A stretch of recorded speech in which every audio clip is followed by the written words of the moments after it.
Olá, amigos do programa Em Busca da Verdade. É uma alegria muito grande ter você para juntos estarmos estudando a poderosa Palavra de Deus. Ao longo dessas semanas, nós estamos estudando as profecias do livro de Daniel. Estamos desvendando que os seus escritos contêm mensagens para os dias no qual nós estamos vivendo. A você que se encontra na tua casa, a você que está no teu trabalho, na tua faculdade, aonde quer que você esteja neste exato momento, seja bem-vindo ao nosso programa de estudo bíblico de todas as semanas. Hoje nós vamos estar analisando o capítulo 6 de Daniel. Daniel na cova dos leões. Interessante que esta história é contada a várias crianças e muitas crianças às vezes aprendem com a história de Daniel.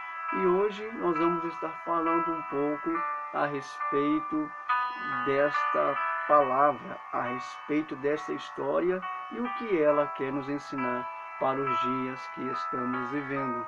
Mas antes de entrarmos neste contexto bíblico, nós temos um hábito em nosso programa. E que hábito é este? Orar. Nunca iniciamos um estudo sem antes de orar. Vamos falar com Deus? Eu convido você neste exato momento a falar com o Senhor, pedindo as ricas bênçãos para que Deus ele possa nos iluminar neste grandioso estudo. Falamos com Deus. Bondoso Deus, Pai eterno, Pai de amor, te damos graças mais uma vez pela oportunidade de estarmos estudando o teu livro. Que o teu Espírito possa nos iluminar neste grandioso estudo, sendo nosso guia, orientador e professor. Ilumina este amigo, esta amiga, este irmão, esta irmã que está nos assistindo neste exato momento. Abençoa, te pedimos, nós te oramos, em nome de Cristo Jesus. Amém. Pegue a sua Bíblia, deixe-a aberta em Daniel capítulo 6 e vamos estar analisando no decorrer do nosso estudo essa profecia bíblica. Mas, para recapitular, no estudo passado, quando analisamos o capítulo 5, a queda de Babilônia, percebemos que Ciro, ele foi o grande nome da Pérsia. Ele então vai se aliar com Dario, o Medo, ambos fazem uma aliança, ambos fazem ali uma unificação, os dois impérios se unem para derrubar a Babilônia. E finalmente isto aconteceu, o Império Babilônico caiu e se estabeleceu então o Império Medo-Pérsia. Interessante, como eu disse, Ciro foi o grande nome da Pérsia, mas não foi Ciro que se assentou no trono logo de início, e sim Dario. Segundo alguns historiadores, alguns ainda vão comentar e relatar que Dario e Ciro havia um grau de parentesco entre ambos. Parece que Dario era tio de Ciro, e quando eles se aliaram para destruir Babilônia, Dario então começou a reinar ali na Pérsia. E o capítulo 6 de Daniel vai relatar logo o início. Aliás, o capítulo 6 de Daniel vai trazer a descrição do início deste reinado no qual Dario começou a reinar. Olha para o capítulo 6 e o versículo 1. Aqui diz assim a poderosa palavra de Deus: E pareceu-me bem a Dario constituir sobre o reino a 120 presidentes e estabeleceu sobre todo o reino, e sobre eles 3 príncipes, dos quais Daniel era um deles. Interessante, meu amigo, geralmente quando um império ele se levanta e o outro é destruído, a tendência ali é que aquelas pessoas que foram leais ao império que foi derrotado, a tendência é eles serem deportados, eles voltar para suas terras ou, enfim. Mas sabe o que acontece aqui?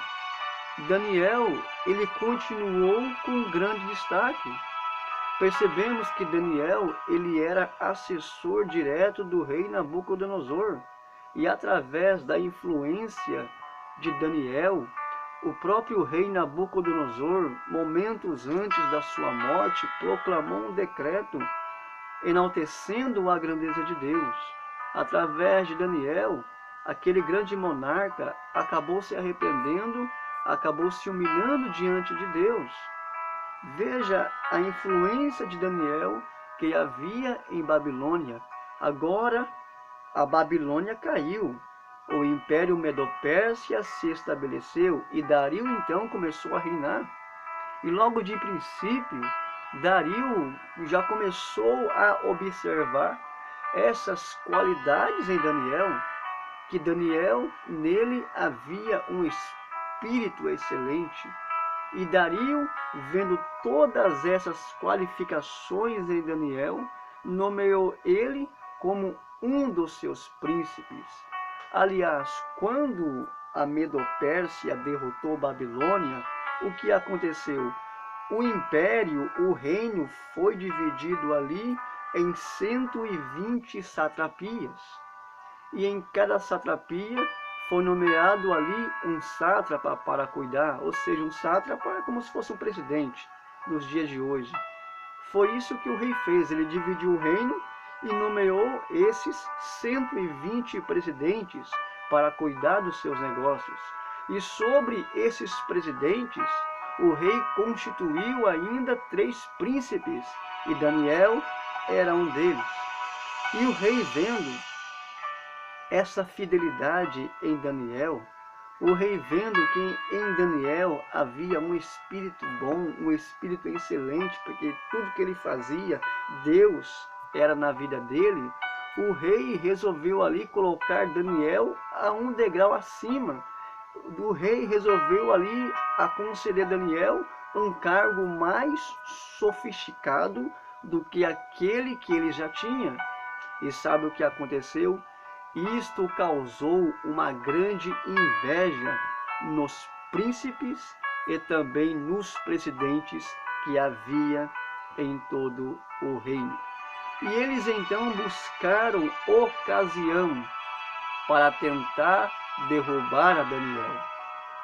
Olha aqui para você ver, vamos dar uma lida aí, Daniel capítulo 6 e o versículo de número 4. Olha o que diz: então os príncipes e os presidentes procuraram achar ocasião contra Daniel a respeito do reino, mas não podia achar ocasião e nem culpa alguma para com ele, porque ele era fiel. Você está entendendo? Os príncipes e os presidentes, eles tentaram achar alguma culpa em Daniel. Procuraram em Daniel se havia falha nele, no intuito ali de acusar ao rei, no intuito ali de fazer mal para Daniel. Mas saiba o que acontece, eles não acharam, porque Daniel, ele era leal ao reino. Daniel, ele gostava das coisas certas. Daniel, ele fazia tudo conforme Deus havia designado. Ele era leal. Além de ser leal a Deus, também era leal ao reino e principalmente ao cargo no qual ele exercia naquela época. E olha só o que então aqueles homens resolveram fazer. Olha para o verso 5.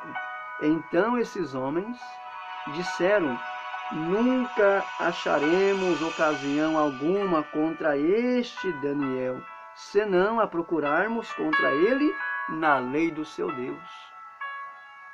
Ou seja, esses homens, esses presidentes, esses príncipes, eles faziam de tudo para tentar contra Daniel.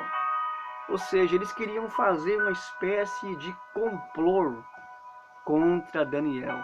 E o que eles resolveram fazer?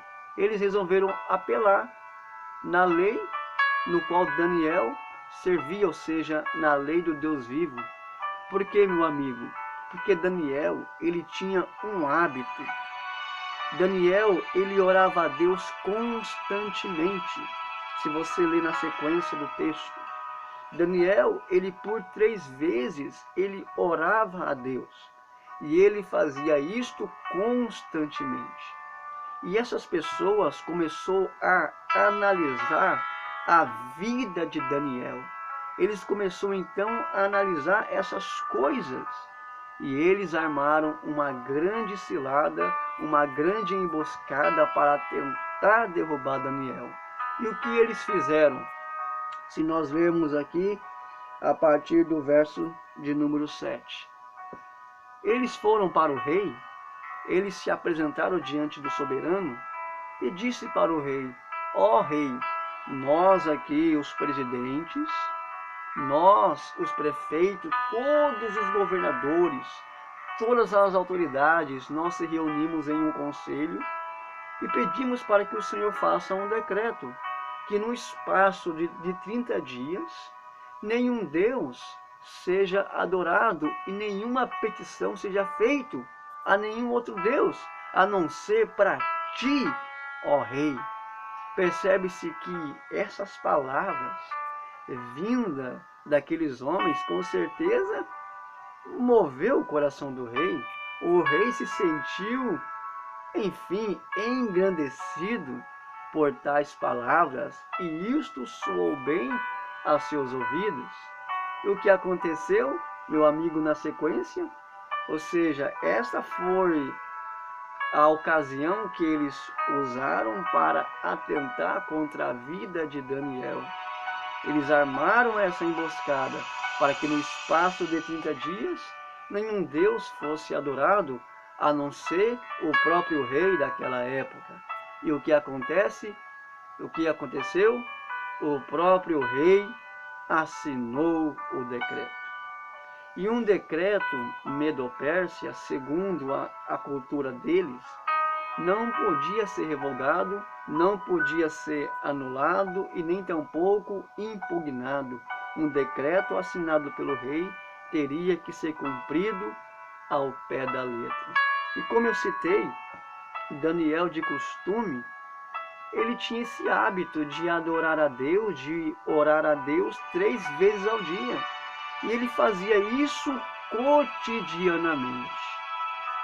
E sabe o que Daniel fazia ainda? Ele abria as portas do seu quarto rumo à cidade de Jerusalém. Eu pergunto para você, por que Daniel tinha esse hábito de orar com as portas, de orar com as janelas voltadas para Jerusalém? Só porque, meu amigo, porque em Jerusalém ali estava o santuário. E no santuário, meu amigo, era oferecido ali os sacrifícios contínuos.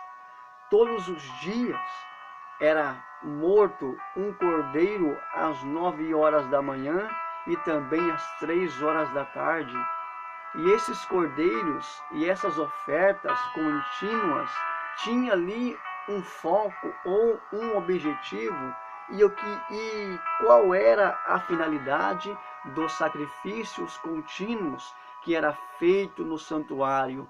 Uma das grandes finalidades era sacrifícios em prol dos pobres, porque nem todos ali tinham condição de oferecer a Deus as suas oferendas.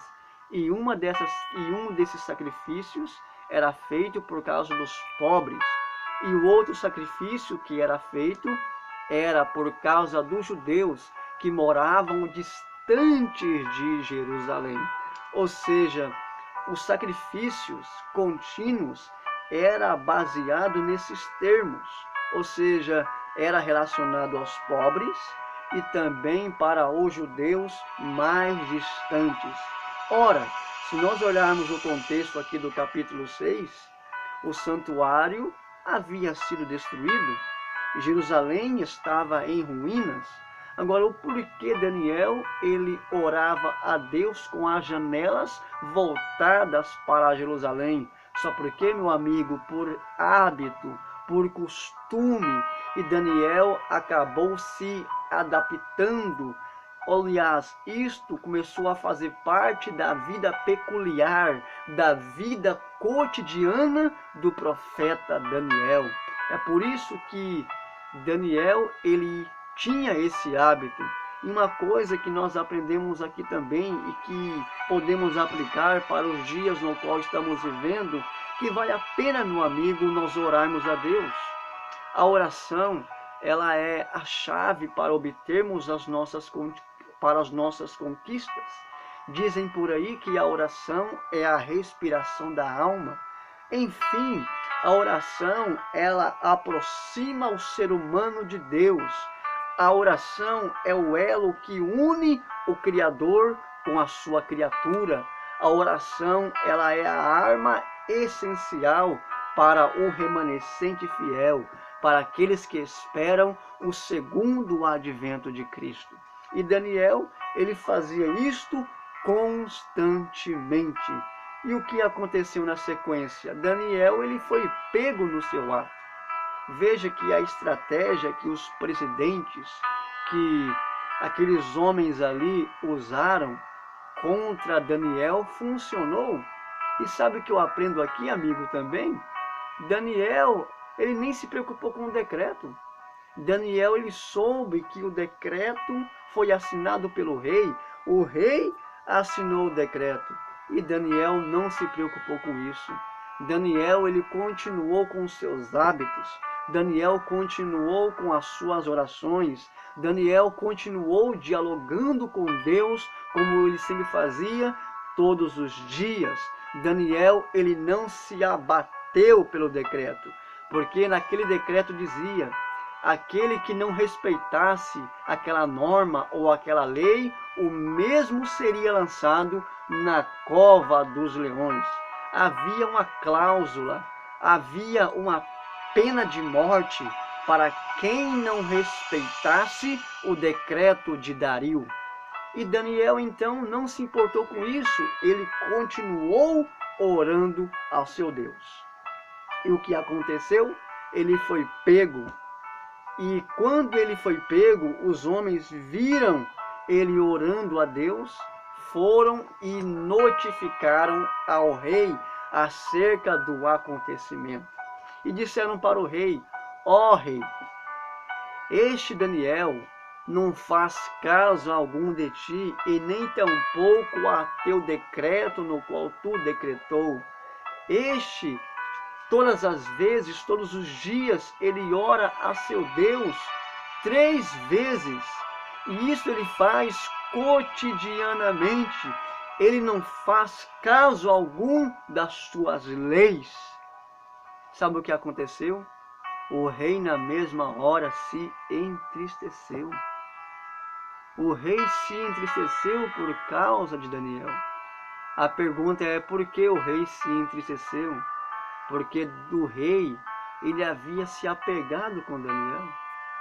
Havia uma proximidade muito grande de Dario com Daniel. E quando esta notificação chegou ao rei, ele se entristeceu.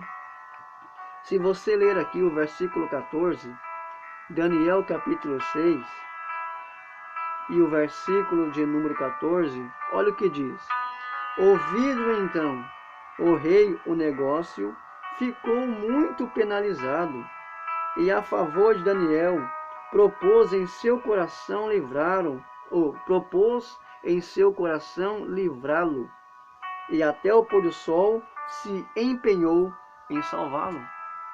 O rei tentou de todas as maneiras salvar Daniel daquelas acusações, porque Daniel, como eu disse, assim como aconteceu no reinado de Nabucodonosor, ele tinha uma posição de destaque. Daniel era homem de Deus. E o mesmo agora acontece também quando Dario começou a reinar. Depois que o Império Babilônico caiu, Daniel ocupou a mesma posição. Daniel não mudou em nada. Ele continuou com o mesmo ofício, adorando a Deus, sendo leal e fiel ao Senhor. E o rei, vendo esta fidelidade, o rei tentou de todas as maneiras, livrar Daniel.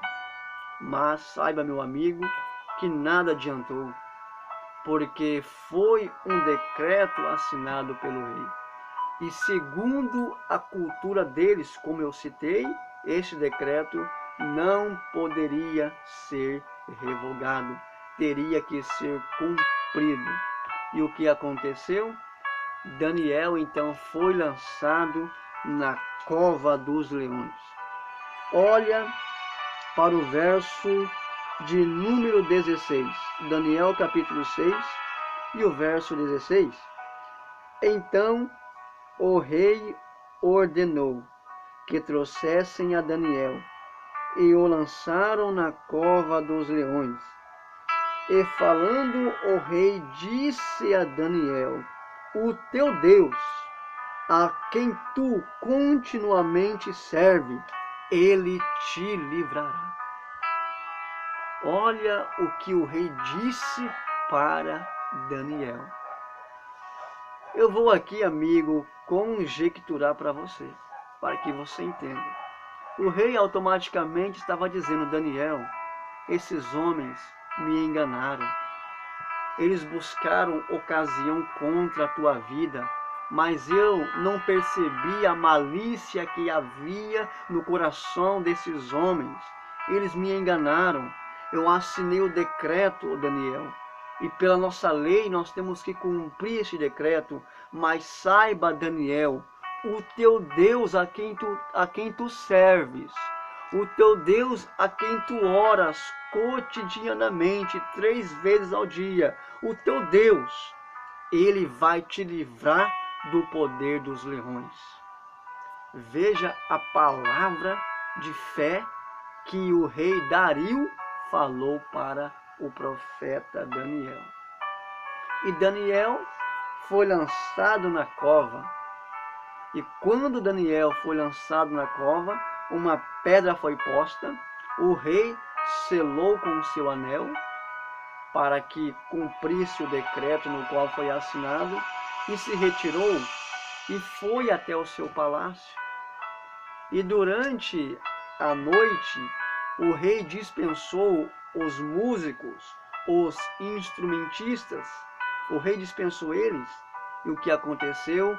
Fugiu do rei o sono. O rei naquele momento não conseguiu dormir, porque ele começou a lembrar do seu amigo, ele começou a lembrar de Daniel, ele começou a dizer: poxa vida, julguei um homem inocente, coloquei um homem inocente na cova dos leões. E o rei ficou ali triste por aquele momento, e ele não conseguiu dormir.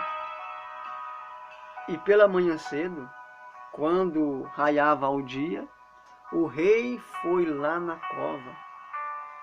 Sabe o que eu aprendo aqui, amigo? O rei foi lá ver se ainda havia uma esperança, para ver se Daniel estava vivo. O rei ali ficou tão penalizado, que mesmo assim ele se encheu de esperança, a fim de ouvir a voz do seu amigo. Eu pergunto para você nesse exato momento: em quem está depositado a tua esperança, meu amigo? Geralmente passamos por tantas lutas, por tantas afrontas, passamos por tantas coisas. Geralmente passamos ou até estamos dentro de uma cova. Dá a entender que todas as esperanças se findaram. Mas saiba qual é a esperança, meu amigo, que Deus tem para mim e para você. É tirar você dessa cova. É tirar você dentro desse calabouço. É tirar você deste mar de sofrimento no qual você vive. A esperança não está depositada em homens. A esperança não está depositada em governantes. A esperança está depositada em Cristo Jesus. É por isso que Dario, logo pela manhã, ele se retirou, foi até a cova, na esperança de ouvir a voz de Daniel. Porque o Dario, ele estava crendo que Deus iria livrar Daniel. É por isso que ele foi nessa finalidade de ouvir a voz do seu amigo.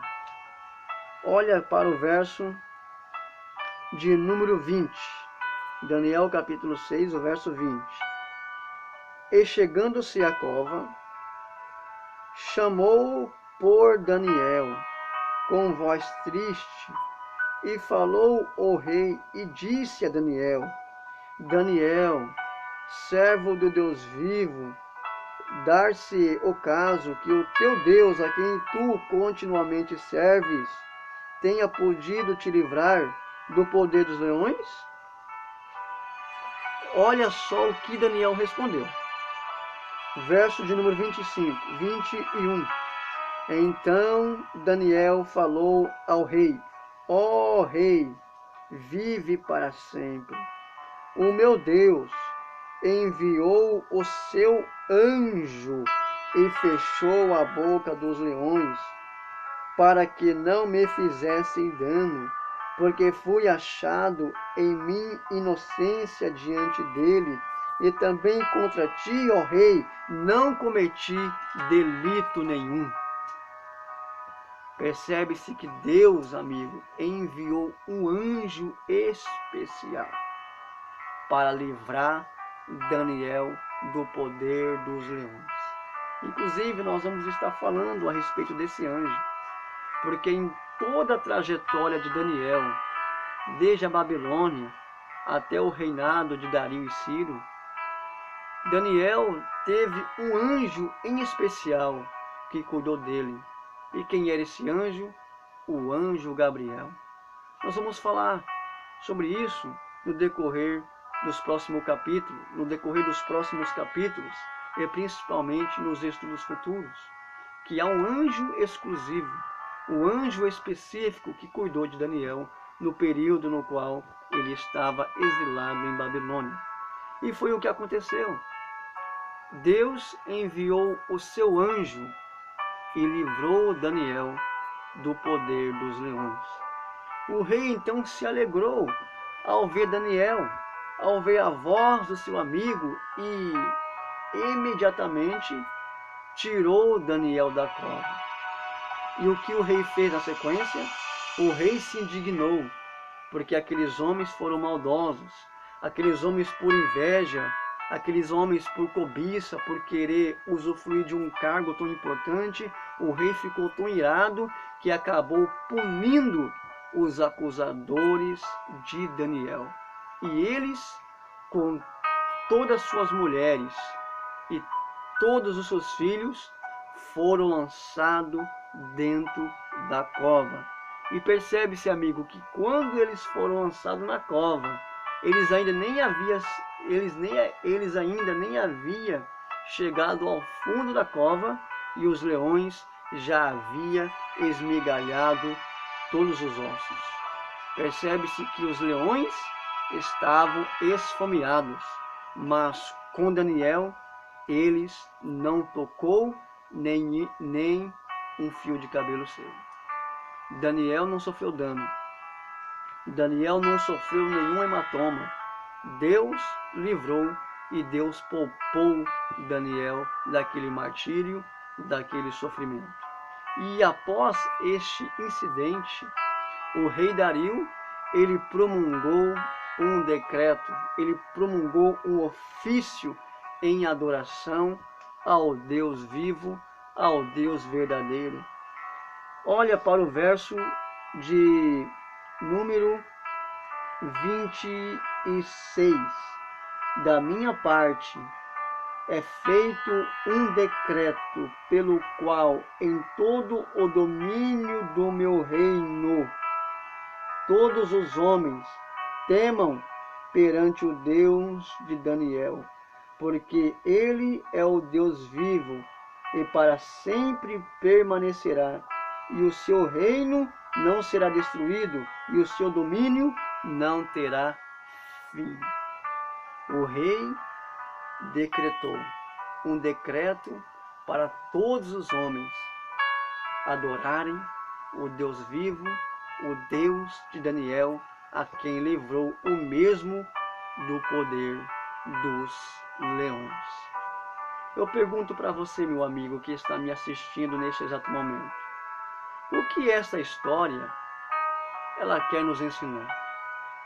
O que podemos aprender com a história de Daniel na cova dos leões? Interessante que Cristo, ele disse algo nos evangelhos, dizendo: no mundo tereis aflições, mas tendes bom ânimo, que eu venci o mundo e vós também vencereis. Sabe que nós aprendemos aqui, amigo, que no mundo nós vamos passar por várias afrontas. No mundo nós vamos ser perseguidos. No mundo nós vamos passar por diversas coisas. Daniel, ele era um homem fiel a Deus. Era um homem leal a Deus e cotidianamente orava a Deus. Mas sabe o que aconteceu? Mesmo ele sendo leal a Deus, meu amigo, Daniel não foi poupado dele passar pela cova.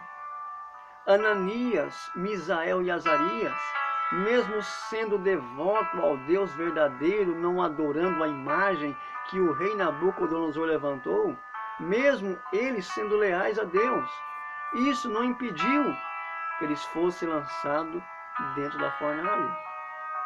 Você está entendendo? No mundo nós vamos sofrer. No mundo nós vamos passar por várias perseguições. Mas saiba qual é o desfecho de toda a história, que vamos triunfar sobre as lutas, que vamos triunfar sobre qualquer circunstância que às vezes nos aflige. Nós vamos triunfar e principalmente vamos vencer todos os obstáculos. Daniel, ele passou por essas lutas, ele passou pela cova, mas o desfecho é que Deus livrou ele da cova. Ananias, Misael e Azarias passou pelo fogo, mas o desfecho é que Deus livrou eles do fogo. Nós vamos passar por essas afrontas, nós vamos passar por esses perigos. Os servos de Deus passam por lutas, passam por provas, mas o desfecho de tudo, meu amigo, é que vamos vencer e superar todas as circunstâncias. Eu quero dar um conselho a você, amigo, que se apega principalmente com a teologia da prosperidade. Não caia na lábia desses pastores, pregadores, charlatões, que vêm nas igrejas no intuito de te enganar, de te ludibriar, pregoando que tua vida vai ser mudada, que a tua vida vai ser restaurada, que a tua vida vai ser a mil maravilhas. E eles começam a distribuir envelopes, pedindo para você se sacrificar, em dar o melhor de si, que a tua vida vai ser restaurada. Isto, meu amigo, é uma mentira de Satanás. Só porque? Para ver você frustrado em relação à palavra de Deus. Não caia na lábia dessas pessoas.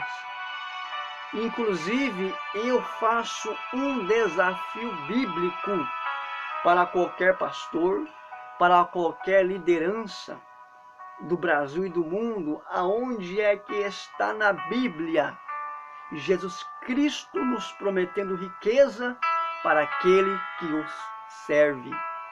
Você não vai contra isso? Jesus te oferecendo riqueza, simplesmente por você servir a Deus, por simplesmente você servir a Ele. Nós não encontramos isso nas Sagradas Escrituras. Jesus te prometendo bens materiais. Isto, meu amigo, que está pregando por aí é mentira. Isto é um engano satânico, porque muitos querem se enriquecer nas custas das pessoas, nas custas de fiéis.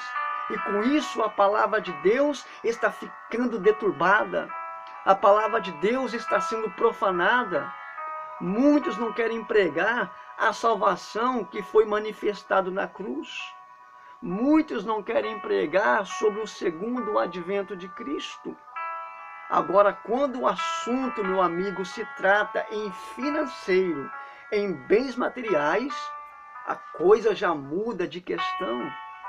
Interessante que a psicologia que eles aplicam em você é tão grande que isso te comove, mas a tua vida não muda em nada, meu amigo. Só por quê? Porque Deus não é Deus de barganha.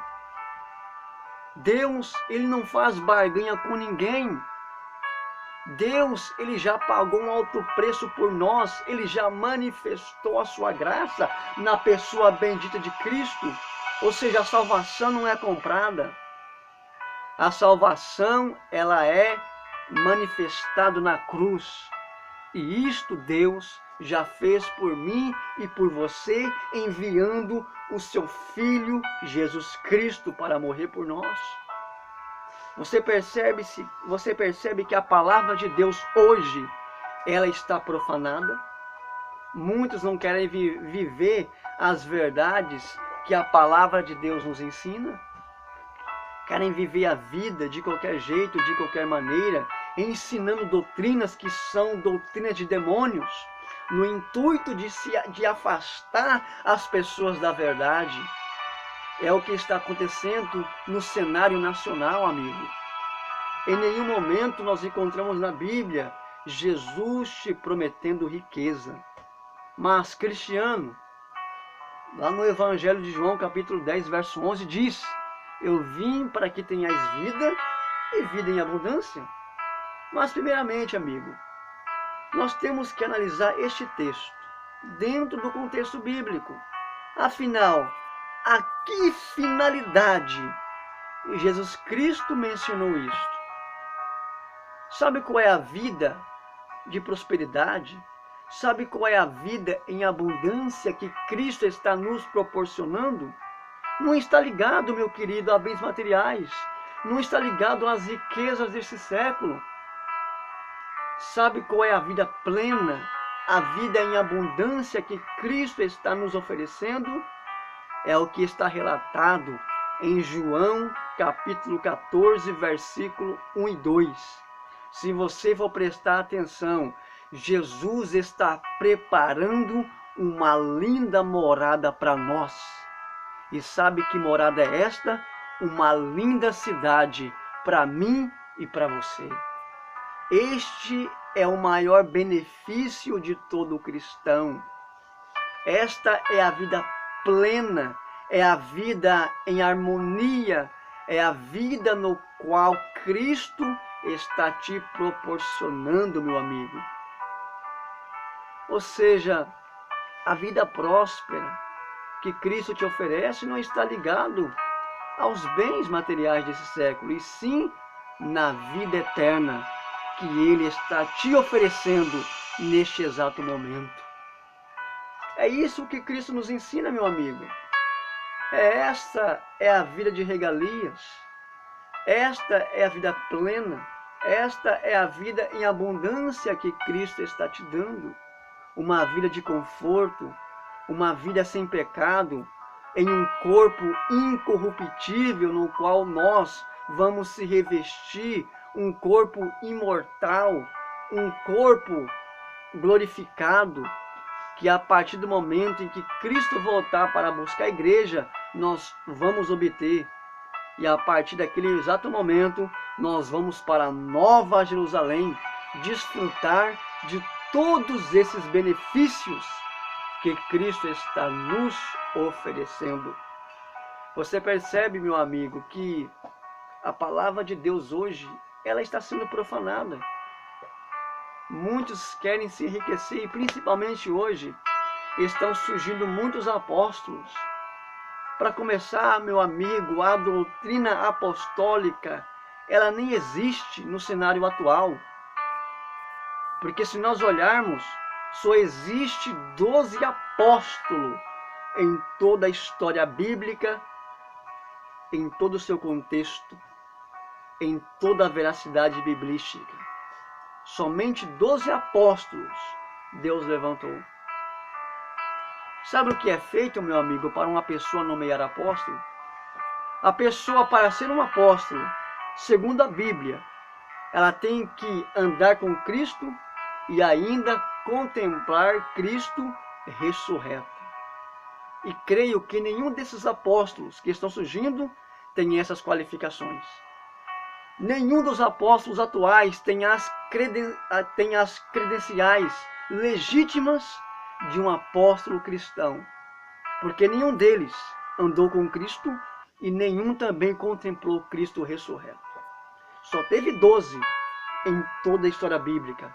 Teve os 11 que andaram com Jesus e na sequência contemplou Cristo ressurreto e mais o apóstolo São Paulo. Mas por que Paulo? Porque Paulo não andou com Jesus, mas ele contemplou Cristo ressurreto no caminho de Damasco, quando ele estava indo para prender os cristãos. A partir daquele momento em que ele contemplou Cristo ressurreto, ele contemplou Cristo na sua frente, Paulo foi nomeado por Cristo como um dos seus apóstolos. E só porque existe hoje a doutrina apostólica, simplesmente, meu amigo, por duas questões. Primeiramente, fama. E segundo, para atrair multidão. Porque quanto mais multidão, maior é a renda financeira que a pessoa vai obter. Você percebe-se que a palavra de Deus, ela está sendo profanada. E cuidado com isso, meu amigo. Cuidado com a teologia da prosperidade. Pelo fato de você ser dizimista, pelo fato de você ser ofertante, ou de você fazer algum voto, isto não interfere na tua salvação. Só porque não interfere, meu amigo? Ei, vem aqui. Só porque não interfere? Porque Jesus pagou o preço por você.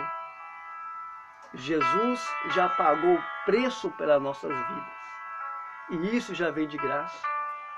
Basta você se humilhar diante dele. Basta você aceitá-lo como Deus, como teu único Senhor e Salvador de suas vidas. E principalmente andar na obediência. Não à doutrina humana, mas à verdadeira doutrina biblística. A doutrina que está contido nesse maravilhoso livro.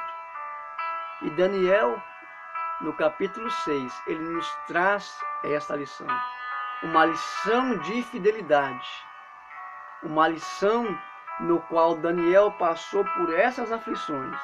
Ele teve que passar pela cova, mas o desfecho de tudo, que Deus livrou ele da cova. Como eu sempre digo, meu amigo, eu não sei qual é a cova que você está vivendo. Eu não sei qual é a crise que está assolando. Eu não sei o que é que você está passando. Eu não sei o que é que está sucedendo na sua vida. Talvez você está no fundo da cova. Mas crê, meu amigo, que o desfecho de tudo é que você vai sair da cova. Você vai sair da cova, meu querido. Deus, ele vai tirar você desse calabouço. Deus, ele vai tirar você, se for preciso, ele envia um anjo para te livrar. Mas basta você seguir o exemplo de Daniel, ser fiel e ser leal a Deus. Só isso, meu amigo, pode interferir na tua história e na tua trajetória. É o teu compromisso, é a tua lealdade para com Deus.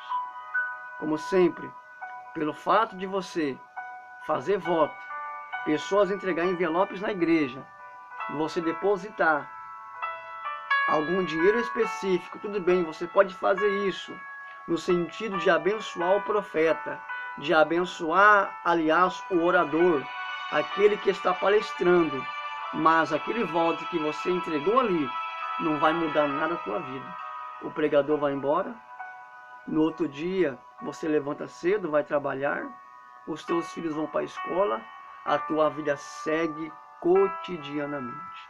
A tua vida não muda em nada.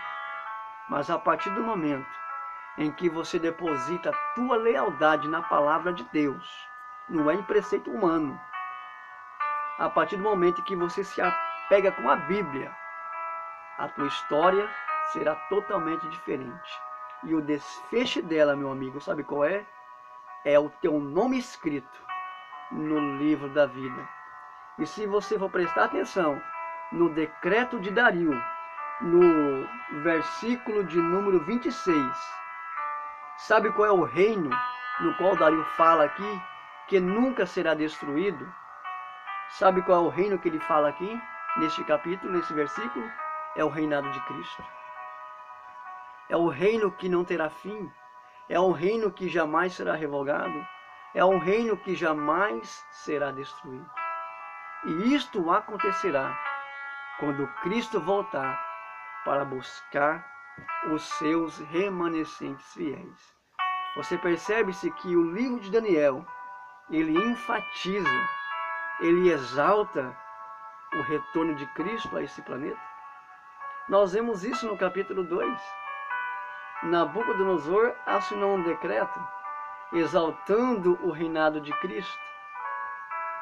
Percebemos também no capítulo 4, quando Nabucodonosor se converte, ele assina o decreto, ele exalta também o reinado de Cristo. E no decreto de Dario, no verso 26 do capítulo 6, novamente o livro torna a enfatizar o eterno reino do Senhor Jesus. Que algo maravilhoso, que algo tremendo que nós estamos descobrindo através dessa palavra. Cristo, ele vai estabelecer o seu reino. Em breve ele há de vir. E um dia, meu amigo, eu espero ver você lá. Porque o desfecho de tudo isso é ver você herdar o maior de todos os bens, que é a vida eterna que Cristo está te oferecendo. Eu quero fazer uma oração especial em prol da sua vida, você que nos assiste neste exato momento. Se você quer dar um passo para Cristo, não seguir a homens nem religiões, como sempre falo, eu não prego religião, eu não prego placas de igreja. Em nenhum momento aqui nos meus estudos eu cito placas de igreja e nem tampouco eu falo da religião no qual eu frequento. Só porque, amigo, no céu não vai haver religião, no céu não vai haver denominação. No céu haverá somente um único povo. E que povo é este? É o povo que está enquadrado nessa palavra. Quer dar este passo? Então inclina a tua cabeça, que eu quero fazer uma oração especial em prol da sua vida. Oremos. Bondoso Deus, Pai eterno, Pai de amor, te damos graças mais uma vez pela oportunidade de estarmos estudando o teu livro. Nós aprendemos hoje, Senhor Jesus, que Daniel foi o nosso maior exemplo de fé.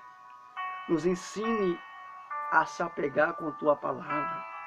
Nos ensine a se apegar com essa grande harmonia no qual o Senhor nos oferece através das suas santas escrituras. Ensine esse amigo o caminho que ele deve trilhar.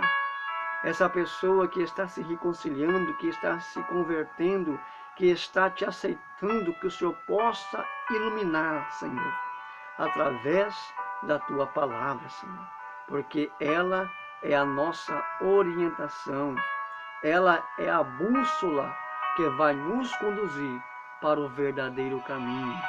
Eu te peço neste exato momento, continua a nos abençoar. Eu te peço, é a minha oração, em nome de Cristo Jesus.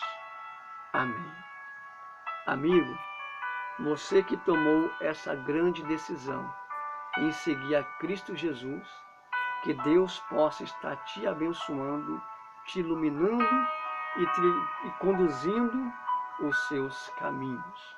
Na próxima semana, nós vamos estar retornando, falando a respeito das profecias do livro de Daniel.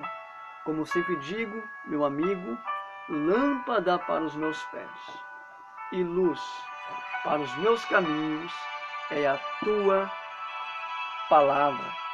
Que Deus te abençoe e até o nosso próximo encontro, em nome de Cristo Jesus.